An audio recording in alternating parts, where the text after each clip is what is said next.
Et l'ouverture des frontières est bien accueillie dans les milieux touristiques de la région, mais Marie, on ne s'attend pas à ce qu'il y ait de grandes retombées sur la saison en cours.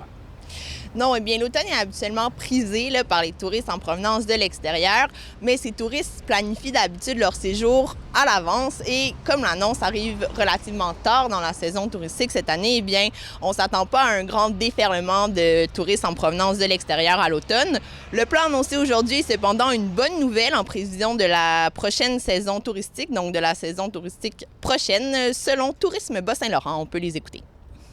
Je pense qu'il fallait le faire de manière raisonnable là, puis sécurisée pour protéger les gens parce que c'est pas mieux si on a une autre pandémie, une quatrième vague qui revient. Donc, de le faire avec des passeports vaccinaux, avec tous ces éléments-là qui doivent prendre quand même un certain temps à mettre en place. Je pense que là, bien, au moins, on sait à quoi s'en tenir.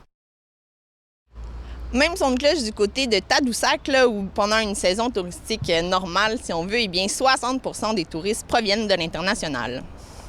Je pense que c'est un peu tard parce que la plupart des gens planifient leurs vacances là, un peu à l'avance, je dirais en général 2 mois à 3 mois à l'avance, là, surtout quand on va à l'étranger. Mais il va sûrement y avoir un petit regain là, qu'on n'a pas eu beaucoup l'automne dernier. Sûrement, ça va être bien. Et dites-nous, Marie, est-ce que cette ouverture des frontières aura une incidence sur les Québécois qui voyagent à l'international? Oui, et bien du moins, là, c'est ce que m'a raconté une agente de voyage un petit peu plus tôt aujourd'hui à cette île. Depuis ce matin, depuis qu'on parle de l'annonce, eh bien son téléphone n'arrête pas de sonner. On peut l'écouter. On commence déjà à prévoir depuis quelques semaines, quelques mois pour les clients.